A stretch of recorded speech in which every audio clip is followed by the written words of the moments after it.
এই মাসুমের দিকে কি আল্লাহ রহমত করতেল না? আমার কলিজা আমি এত কষ্ট কইরা পালছি। এই মাসুম রে কি আল্লাহ রহমত করতে পারল না? এই মাসুমের দিকে কি আল্লাহ রহমত করতে পারল না? হাসপাতালের বার্ন ইউনিটের করিডোর জুড়ে আজ শুধু এই করুণ আহাজারি। উত্তরার মাইলস্টোন কলেজ মাঠে পতিত হওয়া যুদ্ধ বিমানের ঘটনায় যখন একের পর এক আহত শিশুদের আনা হচ্ছে, হাসপাতাল প্রাঙ্গণ কেঁপে উঠছে স্বজন হারানো মা বাবাদের আর্তনাদে। কারো হাত কাঁপছিল, কারো চোখে অঝোর অশ্রু। হাসপাতালের প্রতিটি কোণ যেন সাক্ষী হয়ে থাকল সেই হৃদয় বিদারক দৃশ্যের, যা ভাষায় প্রকাশ করা দায়। স্বজনদের আহাজারি শুনে চোখের পানি ধরে রাখা কঠিন। আজ সোমবার দুপুরে বিমানটি কলেজের মাঠে আছড়ে পড়ার পর মুহূর্তেই সবকিছু লণ্ডভণ্ড হয়ে যায়। ভিডিওতে দেখা যায় শিখায় জ্বলে নিথর শরীর ছড়িয়ে আছে। উদ্ধার কর্মীরা হন্তদন্ত হয়ে ছুটছেন। অনেকেই নিজ সন্তান কিংবা নাতির খোঁজে পাগলের মতো ছুটাছুটি করছেন। নয়ননগর এলাকার এক বৃদ্ধা কাঁদতে কাঁদতে বলছিলেন, আমরা তো তাৎক্ষণিকই খবর পেয়ে ফেলছি, ব্র্যান্ড ক্যাশ করার পরেই খবর পেয়ে ফেলছি। আয়শা দেখি কে কোন দিকে গেছে খোঁজ পাইতেছে না। নাতিকে পরে ওমেন কলেজে নিয়ে আসছিল, ওখান থেকে বার্ন ইউনিটে নিয়ে আসছি। ভাতিজা আছে, ও তো আল্লাহ নিয়ে গেছে। তার কণ্ঠে আর্তনাদ, চোখে হাহাকার। কথা বলার সময়ও যেন বারবার নিঃশ্বাস আটকে আসছিল। চারপাশের মানুষেরাও নীরবে কাঁদছিলেন। তিনি জানান, প্রাণ হারানো অনেকেই তাদের আত্মীয়। আমাদের নিজস্ব আত্মীয় স্বজনই। ওই মাইলস্টোন স্কুলের আশেপাশেই আমাদের গ্রাম নয়ননগর।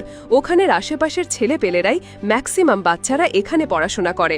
আর এমন সময়টা যে মাত্র ক্লাস শেষ হয়েছে, ছুটি হয়েছে, সব বাচ্চারা নিচে আসছে মাঠের মধ্যে, আর ওই ক্র্যাশও করছে মাঠের মধ্যে। আয়শা তার কথাগুলো শোনার সময় উপস্থিত সাংবাদিকরাও চোখের পানি আটকাতে পারেননি। এই ঘটনার পর স্কুলের আশেপাশে ভয় ছড়িয়ে পড়ে। অভিভাবকেরা দৌড়ে এসে সন্তানদের খুঁজতে থাকেন। কারো বাচ্চা নিখোঁজ, কেউ হাসপাতালে ছুটছেন। একজন বলছিলেন, ওদের বয়স কত ছিল, ওরা দুই ভাই, আরেক ভাইকে পাওয়া গেছে কিনা জানি না। আমরা তো চলে আসছি এখানে, এখন আরেক ভাইকে পাওয়া যাচ্ছে কিনা দেখি। ওরা আসতেছে, আসলে বোঝা যাবে। উদ্ধার কাজে নিয়োজিত ফায়ার সার্ভিসের একজন কর্মকর্তা বলেন, ঘটনাস্থলে পৌঁছেই দেখেছি শিখা জ্বলছে, মানুষ চারদিকে ছুটোছুটি করছে। আমরা প্রথমে শিখা নিয়ন্ত্রণে আনি, এরপর আহতদের হাসপাতালে পাঠাই। অনেকেই তখন অচেতন অবস্থায় ছিলেন। হাসপাতালে ভর্তি শিশুদের অনেকেরই শরীরের বিভিন্ন অংশ আহত হয়েছে। ডাক্তাররা বলছেন, অনেকের শ্বাসনালীতে তাপ ঢুকেছে, তাদের অবস্থাও ভালো নয়। আজকের এই দুর্ঘটনা আবারও প্রশ্ন তুলেছে, শহরের মধ্যে প্রশিক্ষণ যুদ্ধ বিমান ওড়ানোর যৌক্তিকতা কতটুকু।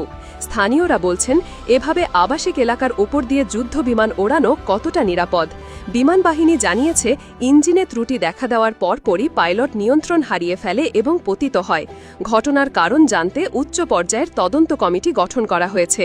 প্রধান উপদেষ্টা এই ঘটনায় গভীর শোক প্রকাশ করেছেন এবং প্রয়াতদের পরিবারকে সব ধরনের সহায়তার আশ্বাস দিয়েছেন।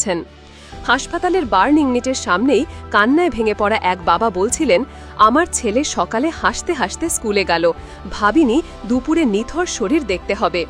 এই একটি বাক্য যেন হাজারো বাবার বুকে তীব্র বেদনার শুল বসিয়ে দিয়েছে। গোটা দেশ শোকাহত। আজ বাংলাদেশের প্রতিটি মানুষ অনুভব করছে, এই বেদনা কোনো পরিবারের একার নয়, এটা গোটা জাতির। এমন মর্মান্তিক ঘটনা কাম্য নয় কোনো মায়ের, কোনো বাবার, কোনো দেশের জন্যই।